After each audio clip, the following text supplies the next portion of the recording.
ये सीधी तस्वीरें सबसे पहले आपको दिखा रही हैं, जहां बजट आज पेश किया जाने वाला है। वित्त मंत्री ओपी चौधरी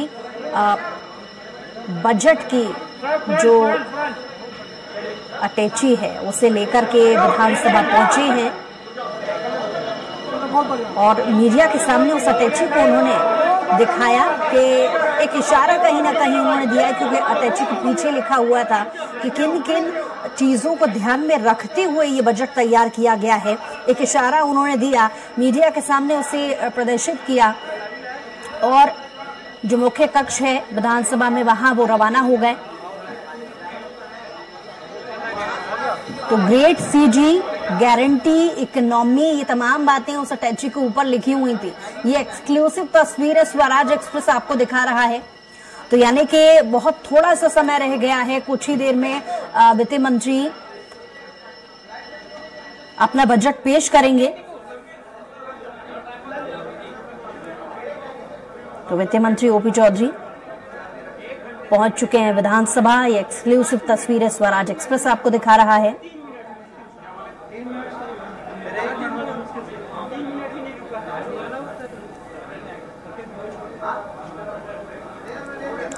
तो कुछ ही देर में जो अभिभाषण है वो शुरू हो जाएगा वित्त मंत्री ओपी चौधरी का। ये सीधी तस्वीरें आप देख पा रही हैं। बहुत उम्मीदें इस बजट से। माननीय अध्यक्ष महोदय, माननीय मुख्यमंत्री जी को बहुत बहुत बधाई। उनके कार्यकाल का पहला बजट आ रहा है।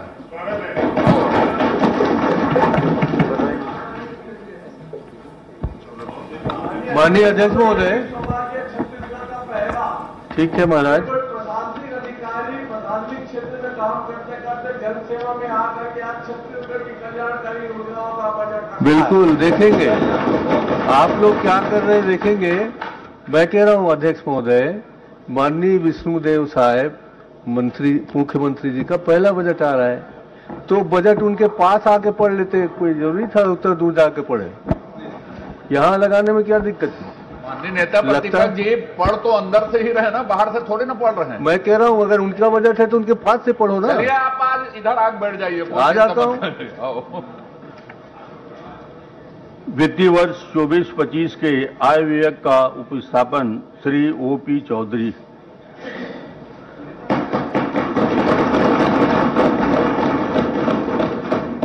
माननीय अध्यक्ष महोदय, मेरा व्यवस्थक प्रश्न है, क्योंकि अभी तक के विधानसभा में इंस्ट्रूमेंट का प्रदर्शन या उसको देखकर पढ़ने की परंपरा नहीं रही है और न विधानसभा में इस प्रकार का कोई आदेश है। और मैं वित्त मंत्री जी के टेबल में देख रहा हूं कि वो लैपटॉप लेके वो खड़े हैं। मैं समझता हूं कि विधानसभा में इस प्रकार की व्यवस्था अभी नहीं दी गई है। कृपया करके जो पुरानी परंपरा है उसके अनुरूप ही उसका वाचन करें, ऐसा मैं आपसे अपेक्षा करता हूं।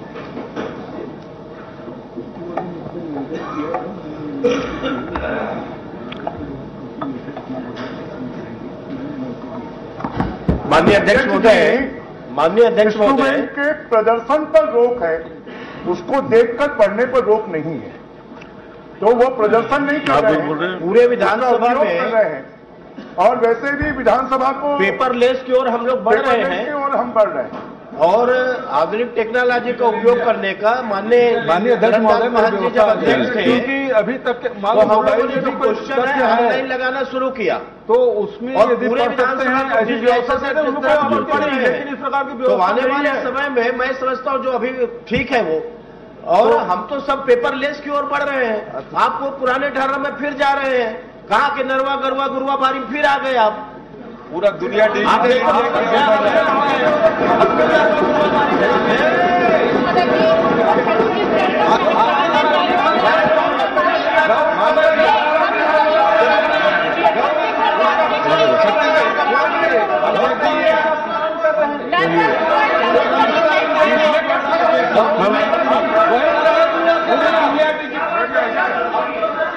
छत्तीसगढ़ की संस्कृति का अपमान हो रहा है। क्या धर्म जी बैठिए प्लीज। आपने कहीं नहीं कहा गोबर खरीदी भी ऑनलाइन होती थी। अब बैठिए ऑनलाइन को ऑफलाइन करने की आदत है अपनी। तो बैठिए बैठिए। माननीय वित्त मंत्री जी ने आग्रह किया था, निवेदन किया था, मैंने उसको स्वीकार कर लिया है, उनको अनुमति दी। धन्यवाद। धन्यवाद अध्यक्ष महोदय। माननीय अध्यक्ष महोदय, छत्तीसगढ़ की जनता जनार्दन ने कुशासन के खिलाफ मुहर लगाकर हमें छत्तीसगढ़ महतारी की सेवा करने का अवसर प्रदान किया है। ऐतिहासिक जनादेश द्वारा प्रकट किए गए स्नेह और विश्वास के लिए हम छत्तीसगढ़ के 3 करोड़ लोगों का हृदय की गहराइयों से आभार व्यक्त करते हैं और छत्तीसगढ़ को विकास की नई ऊंचाइयों तक ले जाने की प्राण प्रतिज्ञा करते हैं। अध्यक्ष महोदय, अध्यक्ष महोदय, हमारे चारों ओर चुनौतियों का घना अंधेरा है। महिलाएं कानून व्यवस्था की बिगड़ी स्थिति का शिकार रहीं, युवा मन अविश्वास और आशंकाओं से ग्रसित रहा। पिछले सालों में प्रशासनिक तंत्र पटरी से उतरा रहा और राजकीय खजाना हमें खाली मिला है, पर हम अंधेरों के बीच उजाले की तलाश करने की ताकत रखते हैं। अध्यक्ष महोदय, चुनौतियों का घना अंधेरा है। कोई भी सार्थक व्यक्ति, कोई भी सार्थक समाज, कोई भी सार्थक सरकार कभी अंधकार के साम्राज्य को विजयश्री का तिलक नहीं लगा सकती। चहुओर चुनौतियों से घिरे होने के बावजूद हम एक लक्ष्य और सपना देखने की ताकत रखते हैं। अध्यक्ष महोदय, चुनौतियों का अंधेरा हमें बच्चन जी की पंक्तियों की स्मरण कराता है, पर किसी उजड़े हुए को फिर बसाना कब मना है, पर किसी उजड़े हुए को फिर बसाना कब मना है अंधेरी रात पर दीवा जलाना कब मना है।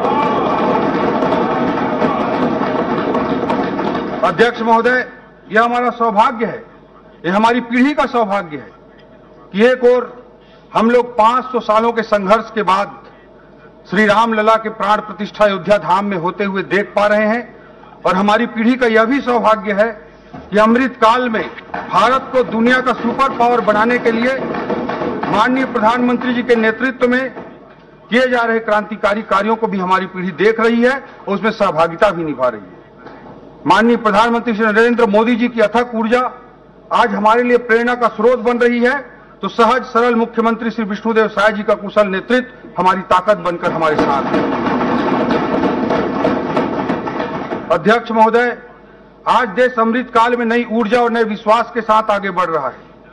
पूरी दुनिया आज भारत की ओर निहार रही है। विकसित भारत का सुस्पष्ट लक्ष्य सबके सामने है, लेकिन दुर्भाग्य के साथ कहना पड़ता है कि छत्तीसगढ़ के विकास को ग्रहण लग गया था। भ्रष्ट और स्वार्थपरक ताकतों ने छत्तीसगढ़ को दबोच कर रखा था।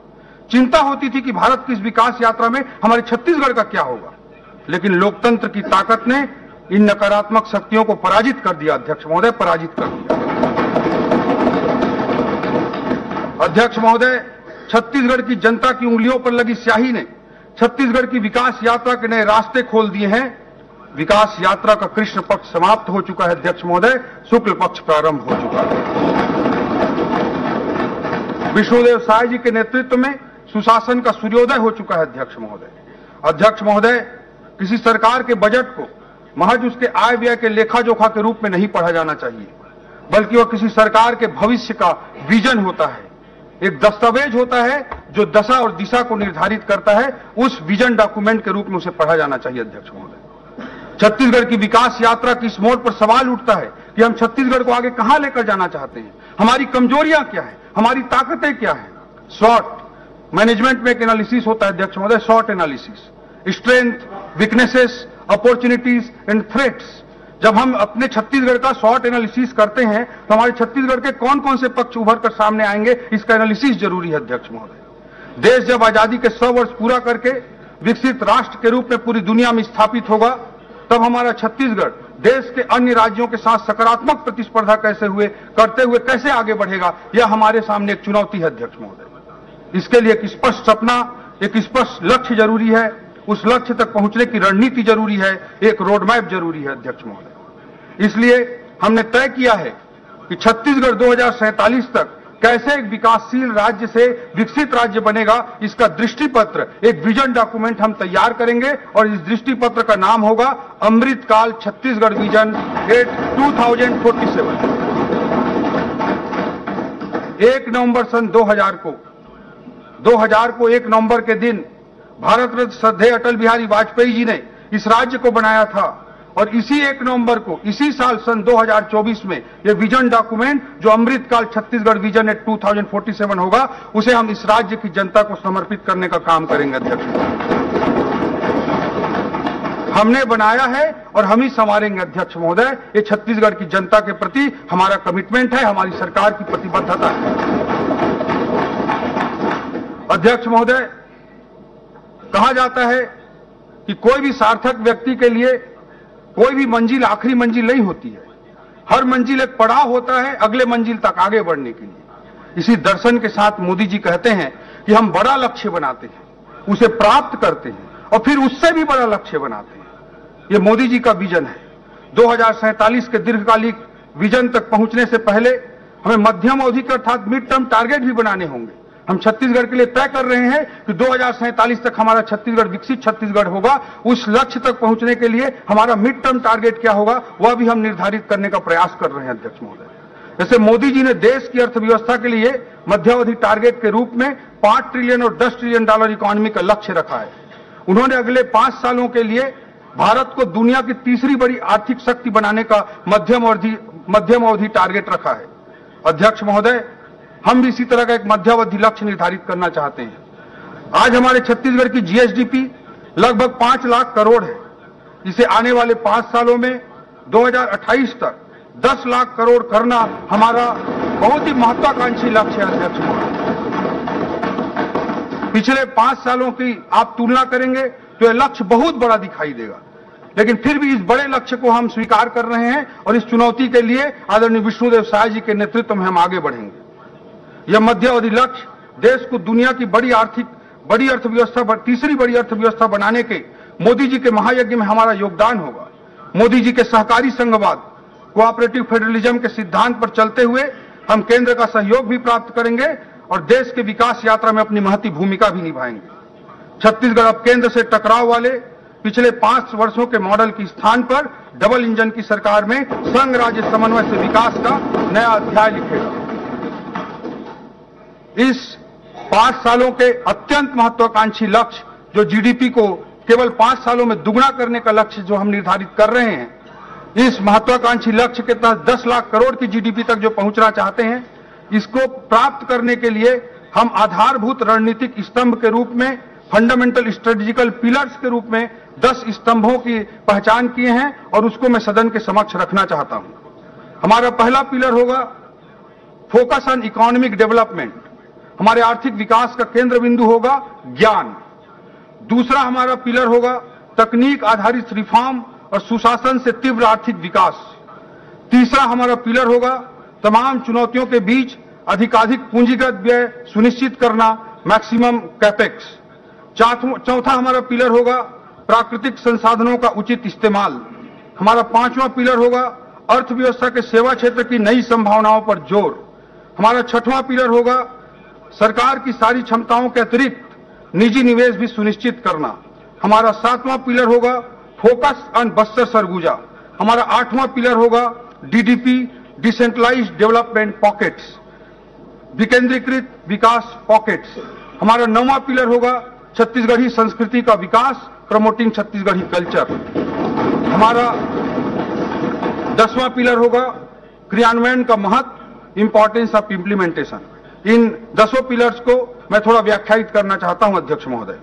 हमारा जो पहला पिलर है फोकस अप और इकोनॉमिक डेवलपमेंट, हमारे आर्थिक विकास के केंद्र बिंदु जो होगा वो ज्ञान होगा। ज्ञान नॉलेज तो होगा ही, लेकिन इस ज्ञान का हमारा अर्थ है जी अर्थात गरीब, वाई अर्थात युवा, ए अर्थात अन्नदाता और एन अर्थात नारी। ज्ञान के माध्यम से गरीब, युवा, अन्नदाता और नारी को समर्पित हमारा आर्थिक विकास होगा। अध्यक्ष महोदय, भारी मन से मुझे कहना पड़ रहा है कि पिछले 5 वर्षों में हमारे छत्तीसगढ़ की पिछली सरकार ने इन चारों समूहों के साथ अन्याय किया है। न केवल गरीबों के छत के अधिकार को छीना गया, यूरिया डीएपी में कालाबाजारी हुई, 2 रुपए में गोबर खरीदकर गुणवत्ता विहीन कंपोस्ट के नाम पर 10 रुपए में जबरन उसे बेचा गया। किसानों के संबंध में अनेक प्रकार की लूटें हुई। अध्यक्ष महोदय, माताओं बहनों को इन्होंने 500 रुपए प्रति माह अर्थात साल का 6,000 रुपए देने का वादा किया था, मगर किसी को 6 रुपए तक नहीं मिला। अध्यक्ष महोदय, ये भारी मन के साथ कहना पड़ रहा है। अध्यक्ष महोदय, युवाओं के साथ भी बहुत अन्याय हुआ। प्रतियोगी परीक्षाओं में जो बड़े सपने लेकर हमारे युवा आए थे, उनके साथ अन्याय हुआ। इस संदर्भ में नेल्सन मंडेला जी के कोटेशन को मैं कोट करना चाहता हूं। Destroying any nation does not require the use of atomic bombs or the use of long-range missiles. It only requires lowering the quality of education and allowing cheating in the examinations by the students. अध्यक्ष महोदय, किसी देश को बर्बाद करने के लिए, तबाह करने के लिए बम, बारूद और मिसाइल की जरूरत नहीं होती है। शिक्षा की गुणवत्ता को खराब कर देना और परीक्षाओं में भ्रष्टाचार ही किसी देश को बर्बाद करने के लिए पर्याप्त होता है, यह विजनरी लीडर नेल्सन मंडेला ने कहा है। अध्यक्ष महोदय, पीएससी की प्रतिष्ठापूर्ण परीक्षाओं में युवाओं के साथ अन्याय हुआ, जिसमें हमारी सरकार ने सीबीआई जांच का निर्णय लिया है और अभी ईओडब्ल्यू में भी एफआईआर दर्ज हुई। गरीब, किसान, युवा और महिला, चार जो हमारे केंद्र बिंदु हैं, उन्हें केंद्र बिंदु में रखते हुए इन्हें ऊर्जा और सही दिशा और अवसर प्रदान करके हम प्रदेश की आर्थिक उन्नति में इनकी सहभागिता सुनिश्चित करेंगे। यह हमारी सरकार की प्रतिबद्धता है। अध्यक्ष महोदय, दूसरा जो पिलर है वह है तकनीक आधारित रिफॉर्म और सुशासन से तीव्र आर्थिक विकास को सुनिश्चित करना। अध्यक्ष महोदय, rapid economic growth through technology driven reforms and governance. अध्यक्ष महोदय, आज दुनिया artificial intelligence, data analytics, comprehensive system development, satellite based communication जैसे उच्च स्तरीय तकनीकों से संचालित हो रही है। हम शासन और प्रशासन में तकनीक के इस्तेमाल पर पूरा जोर देंगे। इससे नागरिक सुविधाओं में पारदर्शिता आएगी और समस्याओं का तीव्र समाधान भी होगा। अध्यक्ष महोदय, इससे हम मोदी जी के न खाऊंगा न खाने दूंगा की भावना को चरितार्थ कर पाएंगे। अध्यक्ष महोदय, पिछली सरकार द्वारा कोयले पर तकनीक आधारित ऑनलाइन रॉयल्टी सिस्टम को हटाकर लाल फीताशाही आधारित मैनुअल सिस्टम लागू किया गया था। हमारी सरकार प्रशासनिक कामकाज की प्रक्रिया में ऐसे कपटपूर्ण मैनुअल हस्तक्षेपों पर पूर्ण विराम लगाएगी और तकनीक आधारित प्रयोगों के माध्यम से हम सरकार के खजाने के लीकेजों को रोकेंगे और जहां कर की दर में वृद्धि नहीं होगी वहां पर भी पारदर्शी तकनीकों पर आधारित करारोपण को अपनाकर सरकार के राजस्व में ऐतिहासिक वृद्धि करके दिखाएंगे। अध्यक्ष महोदय, और ईमानदार करदाताओं को प्रोत्साहित करेंगे। अध्यक्ष महोदय, हमने पूरी ईमानदारी के साथ प्रत्येक विभाग के साथ चर्चा करते हुए प्रयास किया कि कहां-कहां तकनीकों के इस्तेमाल को बढ़ावा दिया जा सकता है, कहां-कहां तकनीकों के इस्तेमाल से सरकार के लीकेजों को रोका जा सकता है, जनता को अधिकाधिक सुविधाएं दी जा सकती हैं। इसका हमने बहुत गहन अध्ययन किया और इस बजट में मुझे सदन को बताते हुए बड़ा हर्ष हो रहा है अध्यक्ष महोदय कि विभिन्न विभागों के टेक्नोलॉजिकल इंटरवेंशन के लिए ही कुल मिलाकर 266 करोड़ रुपए का आर्थिक प्रावधान किया गया है, जिससे सुशासन और पारदर्शिता को हम सुनिश्चित कर सकें। अध्यक्ष महोदय, तकनीकी पर आधारित ये रिफॉर्म और ये सुशासन, ये जो रिफॉर्म्स होंगे और ये गवर्नेंस होंगे, यही हमारे जीडीपी के केवल 5 साल में 2 गुना तक लक्ष्य जो हमारा है 5 लाख करोड़ के जीएसडीपी से 10 लाख करोड़ के जीएसडीपी तक पहुंचने का, उसका आधार होगा तकनीकी आधारित रिफॉर्म्स और गुड गवर्नेंस। उसी के माध्यम से हम अपनी जीडीपी को आने वाले 5 सालों में दुगना करके दिखाने की बड़ी चुनौती को स्वीकार की है। अध्यक्ष महोदय, तीसरा हमारा पिलर है अधिकतम कैपेक्स, पूंजीगत व्यय को अधिकाधिक सुनिश्चित करना। अध्यक्ष महोदय, किसी भी विकासशील अर्थव्यवस्था के उच्च विकास दर के लिए पूंजीगत व्यय को आधार स्तंभ माना जाता है। अध्यक्ष महोदय, आर्थिक अध्ययन कहता है कि 100 रुपए का पूंजीगत व्यय हम करते हैं तो जीएसडीपी में 247 रुपए की वृद्धि होती है। इसलिए किसी भी विकासशील अर्थव्यवस्था के लिए बहुत जरूरी होता है कि उसके कैपेक्स में अधिकाधिक वृद्धि की जाए। इस बजट में तमाम चुनौतियों के बाद भी हम पूंजीगत व्यय के प्रावधान में गत वर्ष की तुलना में 20% की वृद्धि करने का काम किए हैं। अध्यक्ष महोदय, जबकि पिछले 5 सालों में औसतन आप देखेंगे तो कैपेक्स में वृद्धि 5 सालों के औसत में 12% रही है, जबकि इस बजट में हम 20% की कैपेक्स वृद्धि का महत्वाकांक्षी लक्ष्य लेकर इस बजट का निर्माण किए हैं। हमारा चौथा पिलर होगा अध्यक्ष महोदय, प्राकृतिक संसाधनों का उचित इस्तेमाल, optimum utilization of natural resources. हमारा छत्तीसगढ़ प्राकृतिक संसाधनों से भरा हुआ है। इन संसाधनों का सुनियोजित उपयोग करते हुए उससे होने वाले लाभों का छत्तीसगढ़ के लोगों के बीच न्यायपूर्ण वितरण सुनिश्चित करना हमारा चौथा पिलर के रूप में इस रणनीति का हिस्सा होगा। हमारा 5वां पिलर होगा अर्थव्यवस्था के सेवा क्षेत्र की नई संभावनाओं पर जोर, छत्तीसगढ़ के प्राकृतिक सौंदर्य के अनुरूप इको टूरिज्म सर्किट विकसित करना, 5 शक्ति पीठों को विकसित करके धार्मिक पर्यटन को बढ़ावा देना, आईटी सेक्टर की स्थापना, हेल्थ डेस्टिनेशन के रूप में छत्तीसगढ़ को विकसित करना, wedding destination, business tourism, conference destination जैसे नए उभरते संभावनाओं का लाभ प्रदेश को मिल सके, इसके लिए रोड मैप तैयार करेंगे। अध्यक्ष महोदय, सेवा क्षेत्र में देश की औसतन जो जीडीपी पर योगदान है वो करीब 55% के लगभग है, जबकि हमारे छत्तीसगढ़ की अर्थव्यवस्था में सेवा क्षेत्र का योगदान अभी मात्र 31% है। इसे बढ़ाकर ही हम छत्तीसगढ़ की आर्थिक उन्नति को सुनिश्चित कर सकते हैं। अध्यक्ष महोदय, हमारा 6वां पिलर होगा सरकार की सारी क्षमताओं के अतिरिक्त निजी निवेश को भी सुनिश्चित करना। हमारे छत्तीसगढ़ में आधुनिक आर्थिक दर्शन के अनुरूप रेड टेपिज्म के स्थान पर रेड कारपेट की निवेश संस्कृति का हम विकास करेंगे। मॉडर्न इकोनॉमिक फिलॉसफी जैसे minimum government, maximum governance, EODB, ease of doing business, ease of living, single window प्रणाली, ऑनलाइन परमिशन, मिनिमम परमिशन जैसी व्यवस्थाओं की स्थापना करके हम आर्थिक विकास को सुनिश्चित करेंगे। इसी तारतम्य में पीपीपी अर्थात पब्लिक प्राइवेट पार्टनरशिप के आदर्श प्रयोगों के लिए नीति आयोग, अखिल भारतीय प्रबंधन संस्थान आईएएम्स जैसे विशेषज्ञ संस्थाओं का हम सहयोग लेना सुनिश्चित करेंगे। इन सब सहयोग लेते हुए जो प्राइवेट इन्वेस्टमेंट है उसको भी बढ़ावा देने का हम काम करेंगे। हमारी रणनीति का 7वां पिलर होगा अध्यक्ष महोदय, focus on Bastar and Surguja. Bastar Surguja की ओर भी देखो, ये हमारी आर्थिक रणनीति का 7वां स्तंभ होगा। पिछले 5 वर्षों में कांग्रेस के कार्यकाल में बस्तर सरगुजा क्षेत्र आर्थिक विकास की दृष्टि से अछूते रहे हैं। इन क्षेत्रों की एयर कनेक्टिविटी को बढ़ाने के लिए सार्थक पहल की जाएगी। Eco tourism destination, naturopathy destination के रूप में विकसित करने हेतु प्रयास किए जाएंगे। बस्तर क्षेत्र में लघु वनोपज के प्रसंस्करण हेतु उद्योगों की स्थापना की जाएगी। सरगुजा क्षेत्र में उद्यानिकी, मछली पालन जैसी संभावनाओं को भी प्रोत्साहित किया जाएगा। इस प्रकार समन्वित प्रयास करते हुए इन क्षेत्रों की आर्थिक संभावनाओं को पूरी तरह से मूर्त रूप प्रदान किया जाएगा। यह हमारी रणनीति का 7वां स्तंभ होगा अध्यक्ष महोदय। हमारी रणनीति का 8वां स्तंभ होगा डीडीपी, डिसेंट्रलाइज्ड डेवलपमेंट पॉकेट्स। विकेंद्रीकृत विकास पॉकेट्स की स्थापना करने पर हमारा जोर होगा। छत्तीसगढ़ का उत्तरी भाग, मध्य मैदानी भाग और दक्षिणी भाग की अपनी अपनी अलग अलग आर्थिक विशिष्टताएं हैं।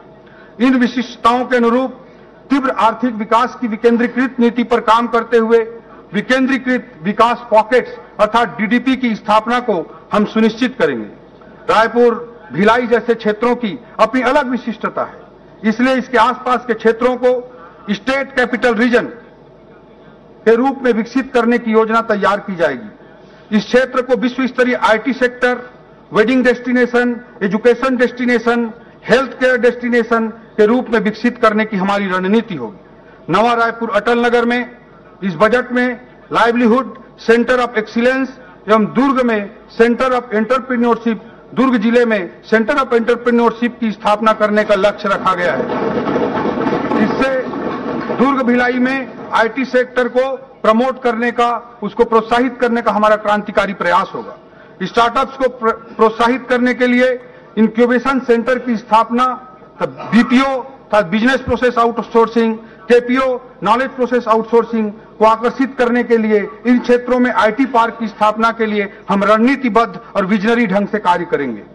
नवा रायपुर में आईटी आधारित रोजगार सृजन हेतु प्लग एंड प्ले मॉडल का विकास किया जाएगा। इससे आर्थिक विकास और रोजगार सृजन के नए अवसर विकसित होंगे। रायपुर, नवा रायपुर अटल नगर, बिलासपुर, दुर्ग, भिलाई, अंबिकापुर, जगदलपुर, कोरबा, रायगढ़ जैसे प्रमुख नगरों को विकास के ग्रोथ इंजन के रूप में विकसित करने की एक रणनीतिबद्ध योजना के तहत हम काम करेंगे। कोरबा, जांजगीर, रायगढ़, उरला, सिलतरा जैसे क्षेत्रों के अनुरूप औद्योगिकरण की नीति को आगे बढ़ाएंगे। मैदानी कृषि प्रधान जिलों में कृषि आधारित विकास को बढ़ावा दिया जाएगा। ग्रामीण अर्थव्यवस्था को मजबूती प्रदान करने के लिए भी विशेष फोकस किया जाएगा। हमारे रणनीति का 9वां स्तंभ है अध्यक्ष महोदय, छत्तीसगढ़ी संस्कृति का विकास। हमार छत्तीसगढ़ राज्य हर 1956 ले सन 2000 तक शोषण के शिकार रहीस। ये 44 साल के बीच में लगभग 4 दशक तक कांग्रेस के छत्र राज रहीस, लेकिन कांग्रेस हर छत्तीसगढ़ नवा राज्य नहीं बनीस। छत्तीसगढ़ के नवा राज्य के रूप में कहीं स्थापना करीस तो भाजपा के प्रधानमंत्री श्री अटल बिहारी वाजपेयी जी। छत्तीसगढ़ी बोली ला राजभाषा बनाए के बूताला भी अगर कोई करीस तो भाजपा के सरकार है करीस। और अवैया बेरामा छत्तीसगढ़ के बानी, भाखा, तीज, तिहार, परंपरा, संस्कृति, साहित्य सब आगू बढ़ाए के बूता पर हमार संकल्प है अध्यक्ष महोदय। हमार जो छत्तीसगढ़ के प्रति जो भावना है हमार सरकार के, बोला मुंगेली जिला के रहोइया केदार परिहार जी कविता के रूप में बड़ा अच्छा तरीका से व्यक्त करे। मर के देव लोग झन जाते हो, मर के देव लोग झन जाते हो, कन्हू जन्म झन पाते हो, छत्तीसगढ़ ला छाव करे बर मैं छानी बन जाता हूं।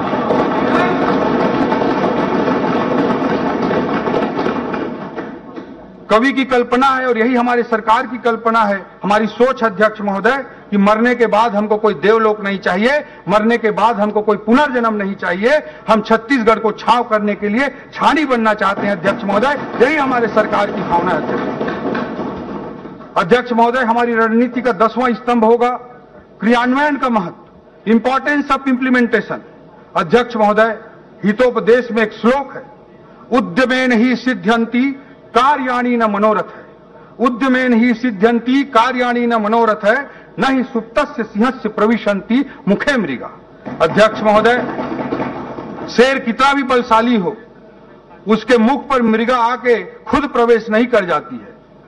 उसे अगर मृग का शिकार करना है तो उद्यम करना पड़ता है, बिना उद्यम के कोई कार्य पूर्ण नहीं होता है। प्रतिबद्धता और समर्पण के साथ क्रियान्वयन हमारी रणनीति का महत्वपूर्ण हिस्सा है। पिछली सरकार ने गढ़बो नवा छत्तीसगढ़ का ख्याली पुलाव परोसा और नतीजा निकला अध्यक्ष महोदय बोरबो छत्तीसगढ़। इन्होंने कहा गढ़बो नवा छत्तीसगढ़ और नतीजा निकला बोरबो छत्तीसगढ़। हम गढ़बो से पहले करबो पर ध्यान केंद्रित करेंगे अध्यक्ष महोदय, यही हमारा संकल्प है। अध्यक्ष महोदय, मोदी जी ने बदलबो का नारा दिया था, वह हमारे लिए चुनावी और राजनीतिक स्लोगन मात्र नहीं था अध्यक्ष महोदय। यह उस समय के भ्रष्ट तंत्र को बदलने के लिए था, तो यह नारा आज भी हमारी सरकार आने के बाद भी उतना ही प्रासंगिक है, जो छत्तीसगढ़ की आर्थिक और सामाजिक व्यवस्था को बदलने के लिए है अध्यक्ष महोदय। ये बदलबो के नारा का अभिप्राय हमारे लिए बहुत दूर तक है। अब यह स्लोगन छत्तीसगढ़ के 3 करोड़ लोगों के उद्यम से विकासशील छत्तीसगढ़ को विकसित छत्तीसगढ़ में बदलने के लिए अध्यक्ष महोदय, ये बदलबो के नारा का मोदी जी की इस नारे का बहुत गहरे माने हैं अध्यक्ष महोदय। अध्यक्ष महोदय, इन 10 आधार स्तंभों को फोकस में रखते हुए हम आर्थिक विकास की गति को बढ़ाने के लिए सतत कार्य करेंगे। इस प्रक्रिया में हमें अनेक विशेषज्ञ संस्थाओं के परामर्श की लगातार आवश्यकता होगी। देश और दुनिया में चल रहे बेस्ट प्रैक्टिसेस को हम एडॉप्ट करने के लिए, उनको अपनाने के लिए पहल करेंगे और इस पूरे नॉलेज प्रोसेसिंग की, ब्रेन स्टॉर्मिंग की प्रक्रिया को एक संस्थागत स्वरूप प्रदान करने के लिए हम छत्तीसगढ़ आर्थिक सलाहकार परिषद, छत्तीसगढ़ इकोनॉमिक एडवाइजरी काउंसिल का गठन करेंगे। हे विष्णुदेव साय जी ने, की सरकार ने निर्णय लिया। अध्यक्ष महोदय, सांस्कृतिक राष्ट्रवाद के प्रति हमारी प्रतिबद्धता बहुत स्पष्ट है। सांस्कृतिक राष्ट्रवाद हमारी रगों में है, हमारे रग रग में है।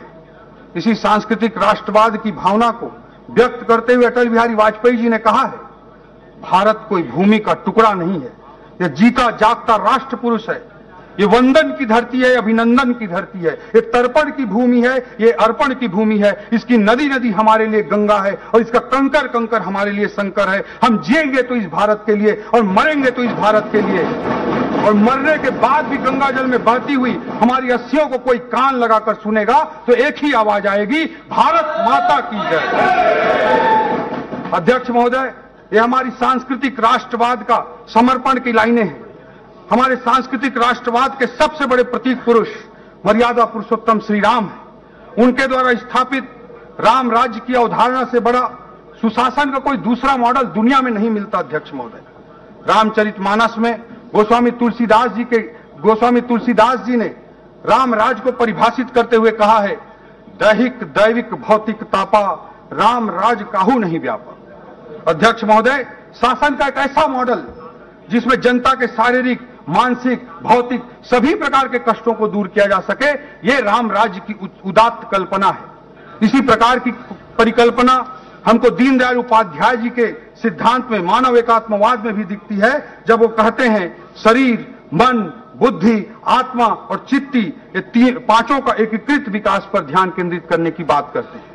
राम राज्य की अवधारणा को आदर्श मानकर हम लगातार कार्य करेंगे अध्यक्ष महोदय, और गुड गवर्नेंस, रिफॉर्म्स, सारी चीजों को इंप्लीमेंट करने के लिए पूर्ण समर्पण के साथ हमारी सरकार समर्पित होकर कार्य करेगी अध्यक्ष महोदय। अध्यक्ष महोदय, मैं प्रदेश की आर्थिक स्थिति के संबंध में कुछ विवरण प्रस्तुत करना चाहता हूं।